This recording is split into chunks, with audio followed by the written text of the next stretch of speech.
Olá, eu quero dar as boas-vindas a você a mais uma entrevista pela revista Estratégias e Soluções, realizada pela editora PSEG. Eu sou Soraya Fécio, sou apresentadora deste videocast e hoje vamos conversar com Matheus Gerolamo e Lilian Ponce. Matheus é professor na Universidade de São Paulo, USP, e atua nas áreas de gestão da qualidade, projetos, mudança e inovação. Lilian é consultora de empresas com ênfase em transformação digital e gestão de mudança organizacionais. Juntos, escreveram o livro com o tema Introdução à Gestão de Mudança em Organizações, lançado pela editora PSEG.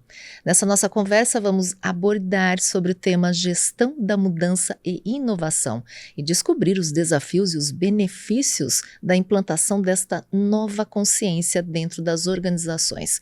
Posso dizer que este tema traz muitas reflexões porque nos tira da zona de conforto e nos faz refletir sobre uma nova forma de pensar e agir.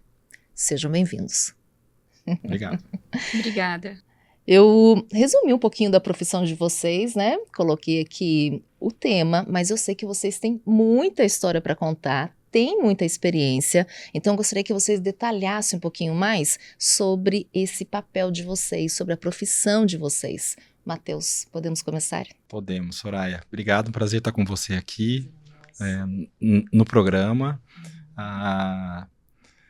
Meu nome é Matheus, você disse Gerolamo e todo mundo diz Gerolamo. E não é? É Gerolamo. É Gerolamo? Tem que falar com a mão. É italiano? Mas é assim mesmo, é porque até meu filho também fala Gerolamo, mas tudo bem.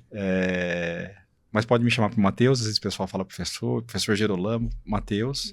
E, bom, você já disse que eu trabalho com qualidade, com a mudança, projetos e inovação. São temas de fato. Hoje eu sou coordenador de um grupo de pesquisa como docente da USP, e nós abordamos o tema gestão da mudança e da inovação. Mas gestão da mudança e da inovação, ou mudança e inovação por si só, não são temas que eu acordo com vontade de mudar ou acordo com vontade de inovar. Né? Então tem que sempre estar conectado a alguma questão de mudança, algum conteúdo da mudança. Então a gestão de mudança, a gestão da inovação é um processo, né? O como você faz algo. E o algo é um conteúdo. Como no século passado, final do século passado, nós tínhamos desafios de implementar a gestão da qualidade, o controle da qualidade, a manufatura enxuta, por exemplo, que é a minha área, né, da engenharia de produção, minha área original. E atualmente a gente fala em implementar a transformação, a digitalização, né, ou a tal de transformação digital nas organizações, a indústria 4.0, né, esse tanto de tecnologias que se combinam e tem um efeito assim, exponencial de retorno, a sustentabilidade também. E as questões de pessoas, de mudança, de gestão da mudança, da inovação, elas meio que não mudam tanto, porque a essência do ser humano continua a mesma. Eu adoro ser docente universitário, porque eu consigo integrar estudo, então eu sou um eterno estudioso. Pesquisador? Pesquisador, então eu faço estudo primeiro, né? Aí isso vira uma pesquisa. Quando você sistematiza o estudo, você está pesquisando, você pesquisa e você quer aplicar, então você vai do pilar de pesquisa para o pilar de extensão, que você quer se conectar com o nosso laboratório. O laboratório são as empresas, são os empreendedores. Se eu trabalho com mudança e inovação em organizações, o laboratório são essas empresas, grandes ou pequenas, né? Privadas ou públicas, não importa. E isso é um grande desafio, você conseguir levar. E uma vez que você aplica, você volta para a sala de aula com o conhecimento dos livros, mas também da prática. Então, esse pesquisa, ensino e extensão, de fato, ele pode ser feito de uma maneira equilibrada nas organizações. Eu adoro isso, é isso que eu venho fazendo. E o meu histórico lá do passado, quando você fala em mudança e inovação, você pode abordar várias perspectivas. Né? Inovar pode ser de uma escola técnica, pode ser de uma escola de design, né? Então eu posso ser um profissional de inovação que tem um background em diferentes, ou tem um histórico em diferentes áreas. Eu comecei no controle estatístico de processo da qualidade, isso lá na pesquisa, né, de iniciação científica na graduação com o meu então orientador, e aí fui para a garantia da qualidade ISO 9000, tem um livro publicado de ISO 9000, gestão da qualidade, gestão estratégica da qualidade, gestão da melhoria, e gestão da mudança quando eu dei o salto para aspectos que não só técnicos, mas também sociais. E aí, quando você entende as mudanças nas organizações, você começa a entender um pouquinho da inovação das organizações. Então, nem toda mudança é uma inovação, mas toda inovação mais estrutural, ela traz muita mudança. Então, o que a gente faz hoje auxilia as organizações a melhorarem a sua forma de gerenciar projetos, mudanças e inovações. Lilian, fala um pouquinho da sua experiência. Obrigada pela oportunidade. Obrigada, professor. E, então, na verdade, eu atuo como consultora recentemente, há 6 anos, e eu desenvolvi minha carreira como executiva. Então, eu vi, assim, esse crescimento, essa história que ele comentou, né, do ISO 9000, qualidade. Então, eu sempre estive envolvida com gestão de projetos estratégicos, mas dentro de empresas, como gestora de projetos, né, e sempre do lado de negócios, não do lado de TI. Então, eu sempre estive envolvida com essa relação com os projetos de inovação e em segmentos que vamos dizer, que foram vanguardas na inovação, né? Então, atuei muito tempo em banco, atuei em telecom. Então, são empresas, né, segmentos que trouxeram essa inovação tecnológica já desde o início, né? Então, a minha própria experiência percebeu que muitas vezes os projetos eles não são bem sucedidos, não só pela especificação, mas que o fator pessoas, o fator humano faz a diferença. E é por isso que quando, há 6 anos, eu comecei a descobrir a gestão de mudança, me interessou, porque o fator humano é o que ajuda, facilita o sucesso dos projetos ou não. É interessante, né? Porque a experiência de vocês, um complementa o outro. E é exatamente esse olhar de complemento que eu gostaria que vocês trouxessem para nós, né? Quer dizer, na visão de vocês, como podemos descrever o conceito sobre gestão de mudança nas organizações? Bom, essa é uma pergunta bem interessante, Soraya, porque uma vez trabalhando com o tema gestão da mudança, eu percebia na literatura muitas ferramentas disponíveis, muitos métodos disponíveis, mas onde se tinha num artigo, ou mesmo num livro didático, onde que está a definição, né, de gestão da mudança? E tinha, às vezes não tinha, mas não de uma forma que seja um consenso.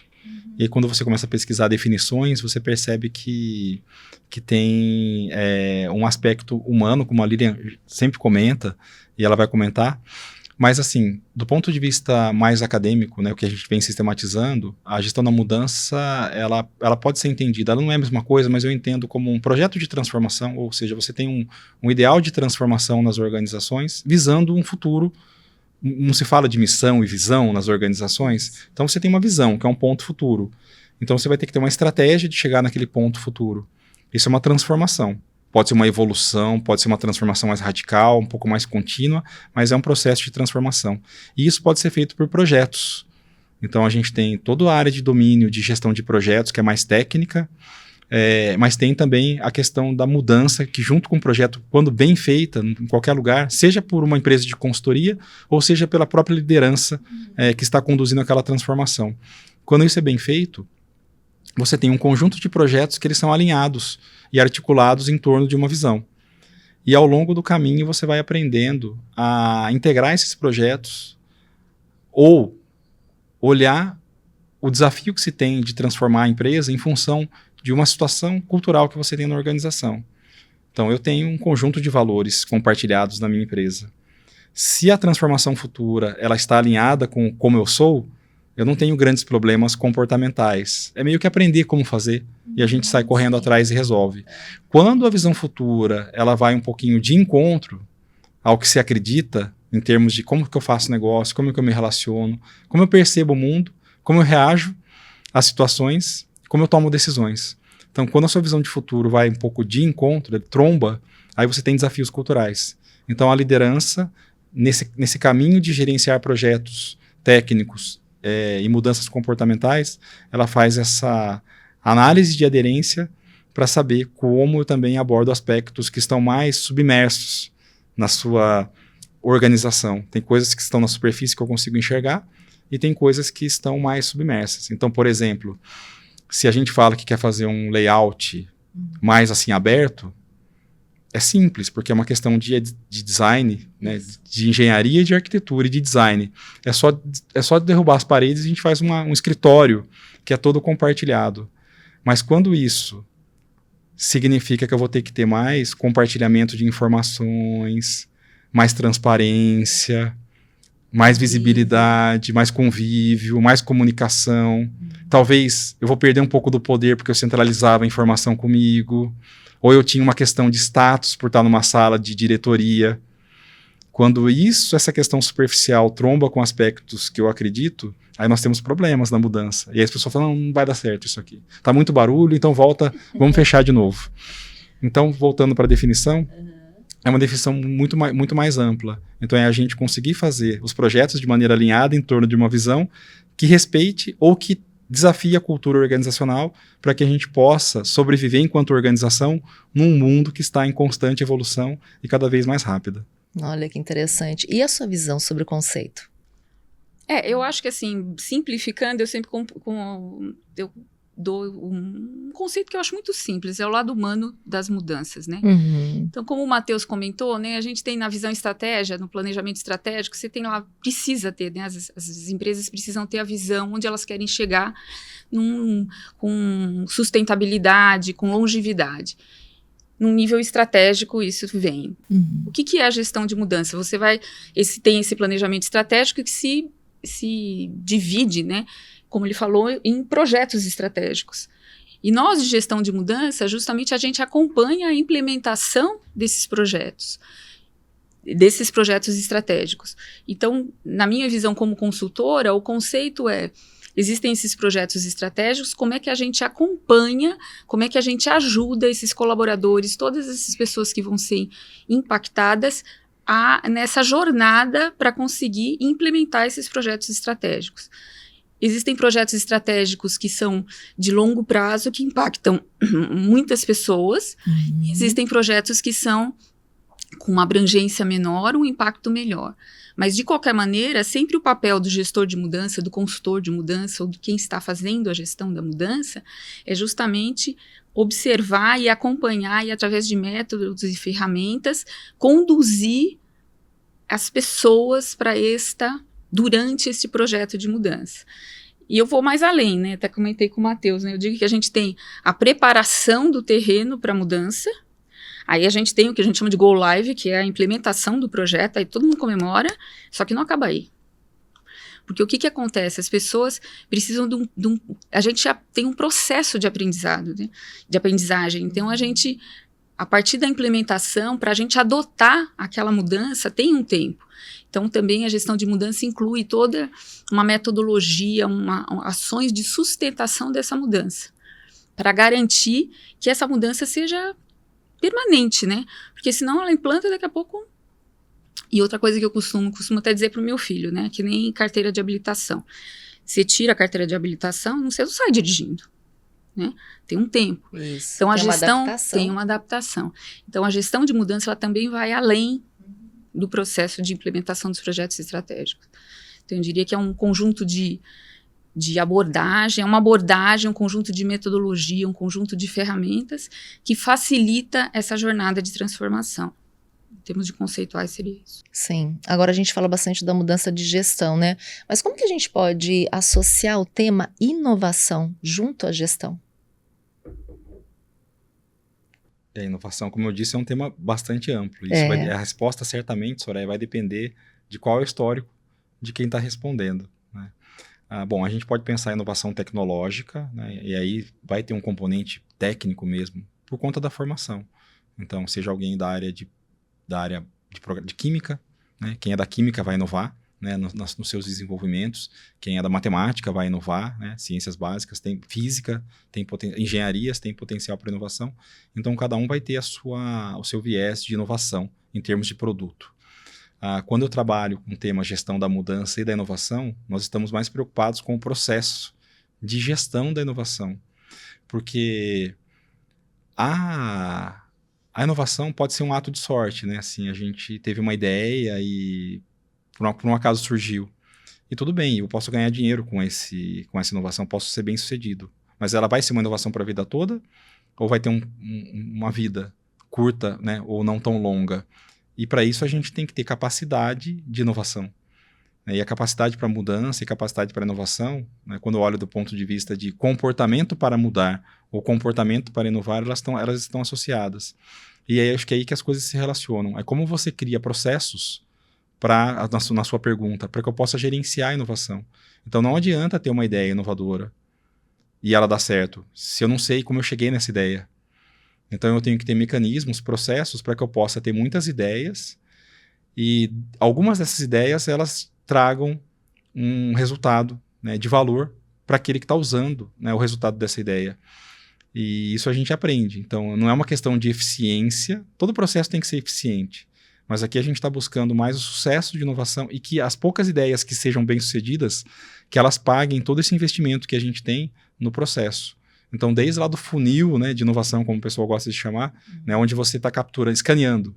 Eu estou escaneando o meio ambiente para saber para onde que a gente vai desenvolver algo novo com base nas competências que eu tenho. E depois, toda a análise de viabilidade, de fato, se é um produto ou um serviço que vai trazer valor para o mercado. Então, nesse ponto, eu acho que a gente tem muita conexão quando a gente fala de gerenciar processos de mudança e de inovação. Não é a mesma coisa, mas eles estão muito associados, pelo menos na temática que eu trabalho. Interessante isso. E eu imagino também a questão, né, das pessoas entrarem com uma certa resistência à mudança. Vocês não encontram muito isso pelo caminho? Claro que sim. Você vai sair da zona de conforto. Isso. Você tem uma maneira que você já aprendeu a trabalhar, não, em todos os níveis, no nível estratégico, no nível operacional, você sabe trabalhar daquele jeito e até agora deu certo. E aí vem uma maneira de trabalhar, uma outra forma de trabalhar que gera um impacto. Então, como é que o que o gestor de mudança faz? E como é que a gente tenta mitigar esses impactos? Tenta identificar quais são esses impactos. Então, a gente tem uma dimensão aí da gestão de mudança que é mapeamento de impacto. Então, como é hoje e como é que vai ser o futuro? Qual é o gap?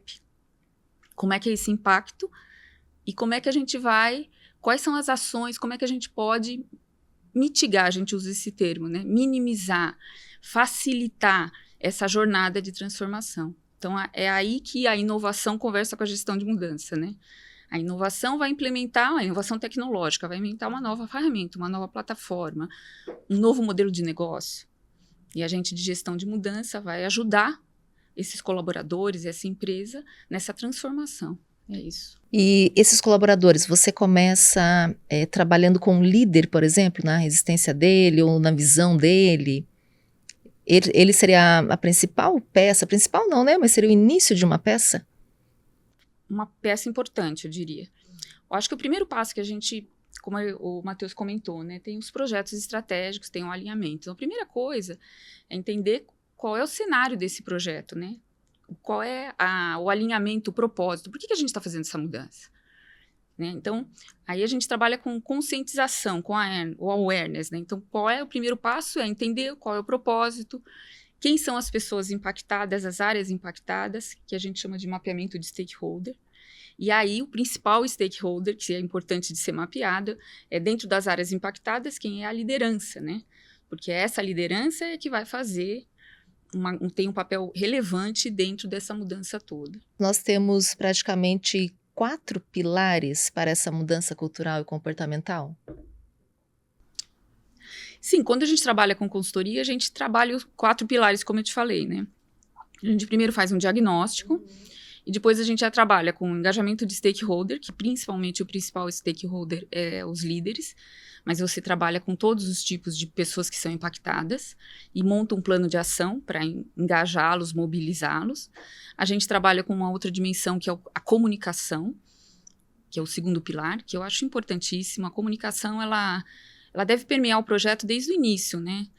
Principalmente disseminação, alinhamento do propósito da mudança, o alinhamento estratégico. É importante que todos entendam por que está acontecendo a mudança. E a comunicação, ela permeia toda a jornada do projeto, né? Desde o início até depois toda a comunicação de capacitação, toda a comunicação do status do projeto. Então, a comunicação ela permeia todo o projeto. O outro pilar é a própria capacitação, ou seja, as pessoas precisam ser treinadas, né? Elas precisam entender como é que vai ser um novo cenário, né? Então, esse é um terceiro pilar. E o pilar que eu já comentei, que é o mapeamento de impacto, né? O mapeamento de impacto é super importante, porque é onde você vai identificar esses gaps, né? Essas necessidade de redesenho de processo, necessidade de contratação, necessidade de mudança cultural, mudança de comportamento, além de necessidade de comunicação e necessidade de treinamento. Então, diria que os quatro pilares que costumam se dizer é esse, né? Stakeholder, impacto, comunicação e capacitação. Como é que você vê, Matheus, o papel do líder? Bom, eu divido a opinião com a Líria no sentido de que eu também acho a liderança fundamental no processo. Então, quando, por exemplo, eu tenho a oportunidade de ir para uma organização, fazer algum tipo de trabalho, de melhorar os processos de inovação ou de mudança, se a liderança não está comprometida com essa mudança, às vezes de mentalidade da organização ou de melhoria dos processos, você não vai ter bons resultados, né? Isso por experiência de inúmeros projetos. Então, primeiro, claro que todo programa de capacitação, de desenvolvimento, de treinamento, né, seja técnico ou comportamental, ele precisa ser feito. Mas é um investimento, às vezes, sem muito retorno, se a liderança ela fica muito distante do processo, apenas achando que ela já tomou a decisão de fazer a mudança, ela já deu autorização para a sua equipe e, às vezes, contrata, né, a Líria é consultora, então, e muitas vezes contrata uma consultoria. Isso tem um custo, né, ou um investimento, que nem sempre é um investimento baixo, a maioria das vezes é alto.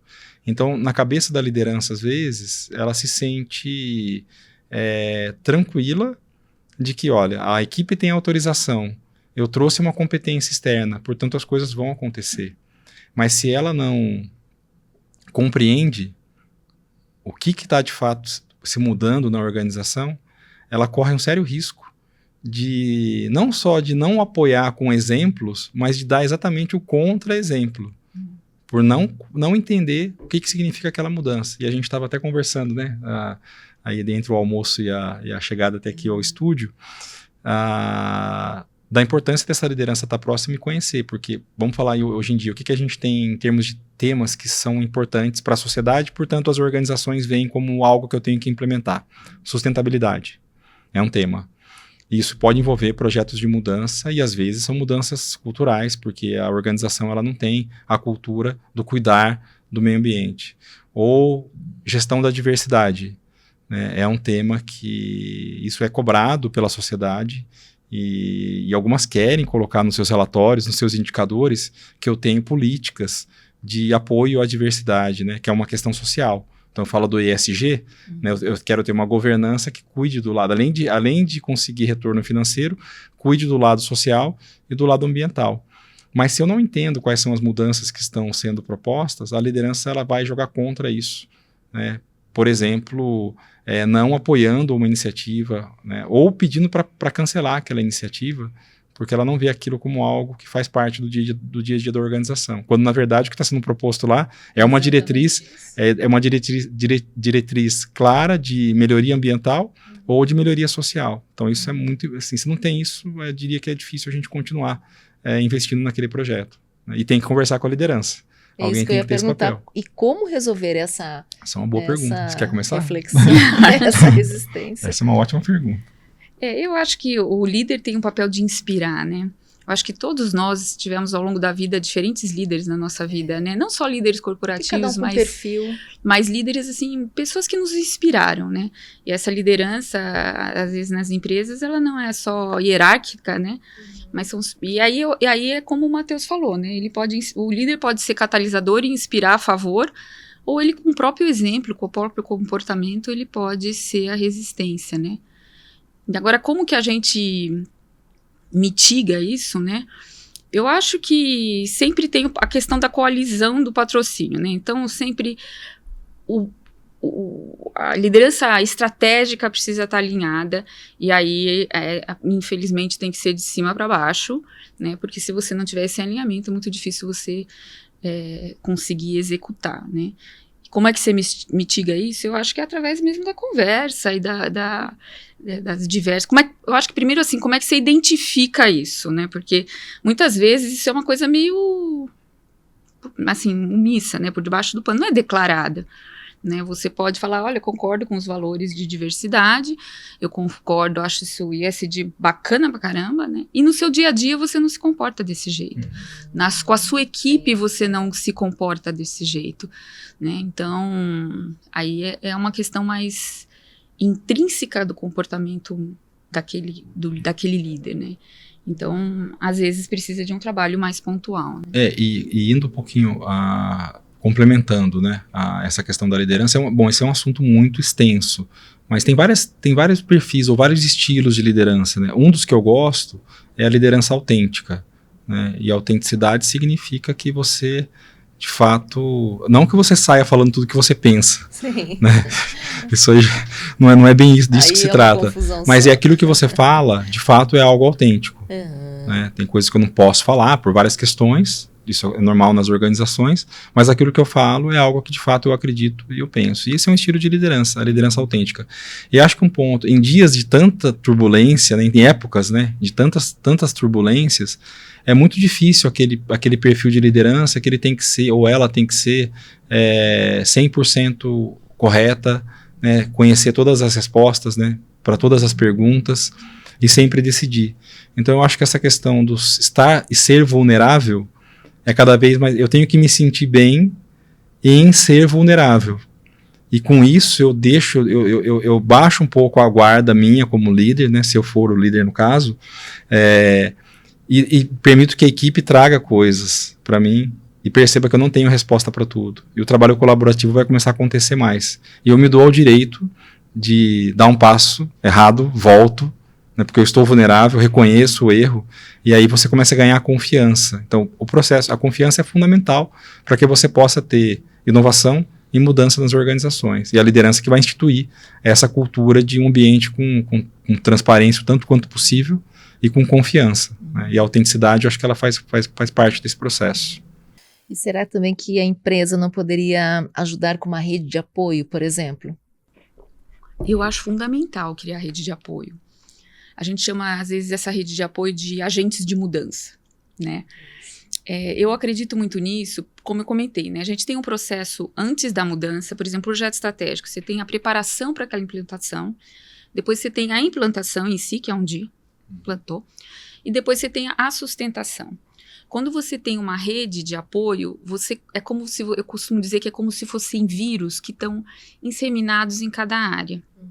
Às vezes a gente chama de key user, então são gente como a gente, pessoas que fazem parte daquela equipe, daquela gerência, e que ele é treinado, ele é capacitado, ele tem um entendimento mais claro, e dentro daquela equipe, ele vai fazer aquele suporte, ele vai conseguir identificar de uma forma mais individual quem está resistente. Então, como uma ferramenta, digamos assim, uma abordagem da gestão de mudança, nós como consultorias, a gente cria essa rede. Então, a gente chama pessoas que são, vamos chamar pontos focais, em cada área, e esses pontos focais, eles são capacitados, eles são treinados, eles são preparados para voltarem para a área deles e serem esse ponto, agente de mudança dentro da área. E como ele é um par ali, né, ele é um colaborador, ele faz parte da equipe, ele tem um canal de comunicação, né, mais próximo, ele é uma pessoa que consegue identificar as dores daquela equipe. Então, ele também a gente fala que eles são os nossos olhos e ouvidos, né? Porque nós, consultores, a gente tá fora, está mais distante da realidade. E aí, quando a gente chama essa turma de rede de mudança, eles trazem os insights, eles mostram, identificam as resistências e eles criam com a gente o plano de ação. Então, porque eles estão lá, né? Eles estão junto com a equipe. Então, quando você fala, vamos fazer um plano de mitigação de resistência, eles estão lá, né? Então, eles constroem também esse plano. Então, eu acho fundamental ter essa rede de agentes. Quais os benefícios que vocês enxergam e até, né, fizeram parte um pouquinho aí dessa visão, quando essa mudança acontece, quando todo esse sistema realmente consegue funcionar, quais são os benefícios para a empresa, para as pessoas, para a sociedade de uma forma geral? Eu acho que o mais importante é quando não dá certo uma tentativa, qual é o comportamento dessa empresa ou dessa liderança? É o comportamento de punição? Ou é o comportamento de que aprendemos algo importante com essa tentativa? Porque se o comportamento é que as pessoas tentaram, elas merecem, né, o respeito e todos os elogios, né, o reconhecimento pela tentativa, mas o processo não funcionou bem. Então o foco tem que ser não no culpado, mas no processo, para que a gente possa entender isso e uma hora vai acertar. Aí quando acerta fica muito tranquilo, porque todo acerto reforça, aí é uma questão psicológica. Você vai reforçar aquele comportamento. Então eu sempre fiz de um jeito, mudei para fazer de outro jeito. Deu errado. Massacra a pessoa, fala, nunca mais vou fazer diferente. Ou eu tentei, deu errado, olha, não é isso bem que eu queria, mas muito bom o esforço, vamos tentar de uma outra forma, aí dá certo. Quando dá certo, aí começa o reforço. E você entra num círculo positivo de mudanças e inovação o tempo todo. Temos algumas ferramentas que vocês podem citar para ajudar nesse processo? Existem como metodologias, né? Eu uso uma metodologia, eu gosto de usar, né? Eu tenho certificação da ProSci, que é uma empresa que já trabalha internacionalmente com pesquisas, né? E eu uso a metodologia deles, que basicamente é o que a gente vem conversando, né? Eles têm o prepare, ou seja, preparar, identificar qual é o cenário, depois eles fazem os planos de ação, de acordo com as pessoas impactadas, e depois eles têm a terceira fase, é justamente esse período de sustentação. O que eu acho bacana também, eles têm não sei se a gente pode considerar, é um conceito, né, uma sigla que chama o ADKAR, né, que é Awareness de conscientização, D de Desire, de desejo, o K de Knowledge e o ADKAR, o R de Reinforce, né, de sustentação. Então, essa sigla, né, ela é justamente o processo individual ou das pessoas, desse processo de mudança, né, da curva, a gente pode ver também a curva U de mudança. Ou seja, você só muda se você primeiro tem o conhecimento do que é a mudança, a conscientização. Então, por exemplo, na comunicação, a gente usa inicialmente as primeiras comunicações, é o A, para você fazer a conscientização do que é o projeto, o alinhamento do propósito, aquilo que eu estava falando. Depois, o D é o desire, é você criar a curiosidade, o desejo. Gente, a gente só muda como ser humano se a gente se mexe aqui no coração, né? Então, a antroposofia fala, o awareness tá mais no campo racional, né? Por que a gente tá mudando? É bacana, é muito legal só emagrecer 5 quilos. Ótimo. Mas, assim, onde é que faz a gente dar o passo? A hora que a gente sente que é importante, né? Então, o desire é o desejo. O knowledge é o conhecimento, né? Então, esse processo que eu comentei, né, de capacitação, de desenvolvimento não só de treinamentos técnicos, mas também de desenvolvimento de competências, de equilíbrio emocional, de trazer esses novos comportamentos, treinar, né? Então, é importante o knowledge. Mas depois o ability, né? Porque, assim, se você não é aquela coisa da carta, né? Você aprendeu, será que você vai conseguir no dia seguinte colocar em prática? Não. Então, essa metodologia, ele diz que você precisa ter um processo de prático para vivenciar e para se criar, para você ter habilidade para desenvolver aquela nova função. E o reinforce justamente é o processo de sustentação, né? Porque muitas vezes é fácil. Você começa a mudança e depois você desiste, né? Você fala, não, estava melhor do jeito que eu estava. Então a importância é você ter também essas ações que a gente comentou, às vezes a rede de agentes, que são ações relacionadas à sustentação, ao reinforce, como é que você reforça aquela mudança. Então, eu gosto dessa metodologia, dessa abordagem do ADKAR, porque parece que ele pega, assim, o processo, né? O antes, o durante, a importância e o depois. Né? Então, eu gosto parece que é um ciclo que finaliza. Ela tem um início, finaliza ou ele dá continuidade, né? Aquela questão da melhoria contínua, que você tem que estar sustentando também, né? Então, eu gosto desse prepare e segue, eu gosto. Como o tema ele é amplo, né? Então a gente pode usar muitas ferramentas, né, técnicas, até de outras escolas, né, de outras áreas de conhecimento, para a gestão da mudança. Mas tudo dentro de uma lógica, por isso que eu puxei a Lilian, né, para falar do método, porque isso faz parte de uma metodologia de transformação, como a que ela trouxe, a que ela usa bastante nas consultorias.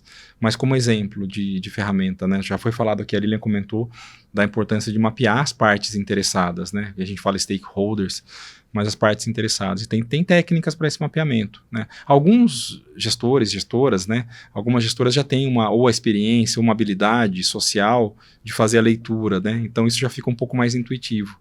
Outras, ou quando os projetos são muito grandes, né? Você ter ali um mapa mesmo das pessoas que têm um interesse pelo projeto, né? O interesse pode ser positivo, pode ser negativo, ou pode ser neutro.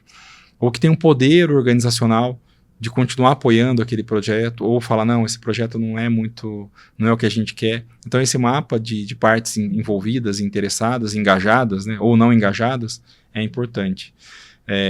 Tem outras ferramentas que acompanham o progresso do projeto. Então, por exemplo, e tem variáveis importantes, como qual é o tempo que a gente costuma ter para fazer acompanhamento de sucesso das iniciativas? Ou a gente começa um projeto e ninguém fala nada se está dando certo ou não. Então, eu tenho que ter ali pelo menos de 2 em 2 meses para projetos grandes, a gente tem que ter uma conversa sobre como o projeto está indo. Qual é a competência da equipe envolvida? Assim, nós temos competência técnica para implementar as mudanças que são necessárias, e aí envolve toda a capacitação técnica, às vezes comportamental. Mas cita qual é o modelo que você está usando. O DICE. É o DICE. Você está usando um modelo... Não pode esconder nada aqui, hein? É o DICE. Não, que ele está escrevendo um modelo, mas nem todo mundo conhece. A duração importa entre as revisões. É um modelo que leva em consideração. E aí a ferramenta ele fala de integridade, até para usar a sigla, né, que é o DICE. Sim. Mas eu entendo como competência. O C é do comprometimento. Qual é o comprometimento da alta direção, que é fundamental, tem um peso maior, e qual é o comprometimento de toda a equipe que está conduzindo a mudança. E o último, que é o E, é o esforço envolvido. Então, se eu tenho que trabalhar 40 horas por semana, e alguém fala para mim assim, faz o projeto aí na hora vaga. Então, não tem nenhum tipo de interesse, de fato, em que aquele projeto seja bem sucedido. Não, você tem um tempo para executar o projeto. Então, esse esforço adicional. Isso aí na literatura internacional é conhecido como modelo DICE, ou DICE, e DICE é dado também, né, em inglês. Então, o trocadilho é esse, né? Não deixe. Dado tem a ver com jogos, né? Além de dado, DICE não é dados, data, né? Não é dados de informação, é dado que a gente joga mesmo com as 6 faces.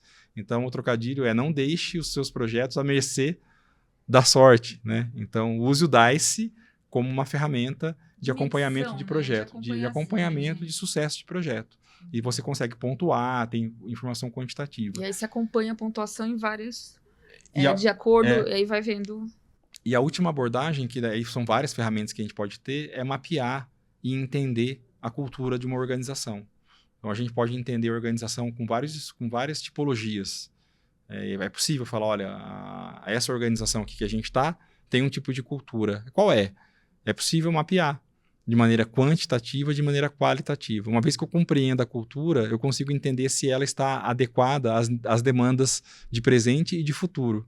Porque de passado certamente estava, porque nós somos bem-sucedidos enquanto organização. Mas em termos de presente e de futuro, a gente não sabe. Então, é como uma terapia que a pessoa faz individualmente para saber o que ela precisa do ponto de vista comportamental, psíquico, né, se resolver ou mudar, as empresas também precisam fazer isso. E existem muitas ferramentas de mapeamento e transformação cultural que podem ser muito úteis, dentre outras tantas que a gente pode mencionar. Vou emprestar um pouco, mas vocês publicaram este livro, inclusive pela editora PSEG, Introdução à Gestão da Mudança em Organizações. Só no portal dos livros abertos da USP, vocês tiveram no ano de 2023 cerca de 5.000 downloads. É um número alto.